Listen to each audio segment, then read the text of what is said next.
팀장님. 네. 그는 나를 밀었다. 그렇습니다. 사건 기여 말씀해 주시죠. 그 교수님 멋지게 제목을 말씀해 주셨는데 17일 밤에 갑자기 그 신고가 119로 들어옵니다. 그래서 이제 출동을 해보니까 여성이 7층 모텔 바닥에 쓰러져 있습니다. 근데 그때는 살아 있었습니다. 예. 그래서 옮기면서 그 구급대원에게 이 여성이 뭐라고 얘기를 하냐면 남자가 나를 밀어서 떨어졌다 이렇게 얘기를 합니다. 그리고 병원의 응급실에 도착해서 의료진이 묻습니다. 그러니까 의사에게도 그렇게 얘기를 합니다. 남자가 나를 성폭행하려고 하다가 반항하니까 밀어서 내가 떨어졌다는 얘기를 남기고 그리고 결국 응급실에서 사망을 해버립니다. 그래서 경찰이 곧바로 수사를 시작을 했는데 이 남자가 119에 신고한 이후에 모텔을 가보니까 이 남성은 사라지고 없습니다. 그래서 긴급 통신 내역 수사를 해서 이제 수사를 시작을 했는데 결국 다음 날 5시경에 6시가 채 안 돼서 시외버스 종합터미널에서 발견이 돼서 긴급 체포를 합니다. 그렇게 돼서 물었는데 이 남성은 결국은 나는 죽이지 않았다. 본인이 직접 뛰어내렸다.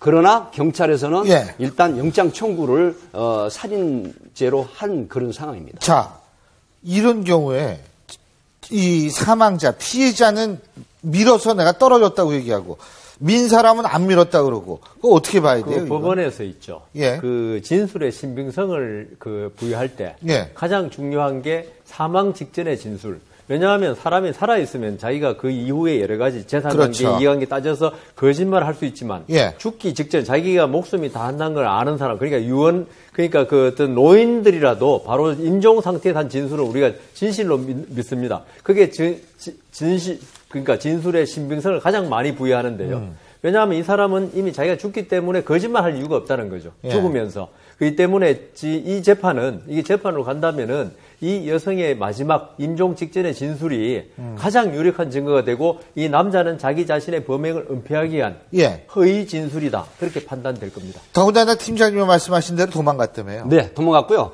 이제 더 지금 예 변호사님 말씀에 또 조금 보충을 드리면 국가수 해신 결과 이 추락에 의한 복합골절 장기 이 손상 이게 예. 나왔고 예. 그다음에 더욱 중요한 게 있습니다. 바로 오른쪽 손바닥과 손가락이 이 떨어지지 않으려고 하다가 피부 손상을 입은 이것이 국가수에 해신이 됐기 매달렸다 때문에. 이거죠. 네. 그러니까 본인이 뛰어내린 건 확실히 아니다. 그렇습니다. 그래서 그러니까 결국 자기가 예. 스스로 뛰어내렸으면 그런 흔적이 없죠. 예. 뭐 두 사람도 자주 싸우고 뭐 생활고 때문에 그렇다는 얘기가 있지만 네. 그렇다면은 이게 살인죄죠. 이제 이렇게 되면. 이건 살인죄 맞죠? 살인죄 왜냐하면 이게 맞죠? 7층이라고 그러죠. 예. 뭐 1, 2층 같으면 뭐 다치는 정도에 그치겠지만 7층이라면 누구나 떨어지면 사망이 예상되기 때문에 고의가 있는 거죠. 그는 나를 밀었다라는 마지막 날을 남긴 그건 사실 얼마나 본인이 아마 끝까지 너무나 아마 억울하고 죽기 직전까지 그렇죠? 혼신의 힘을 다해서 힘을 다해서 그 말을 얘기했을 해줄 거라는 가능성이 생각이 있습니다. 들어요.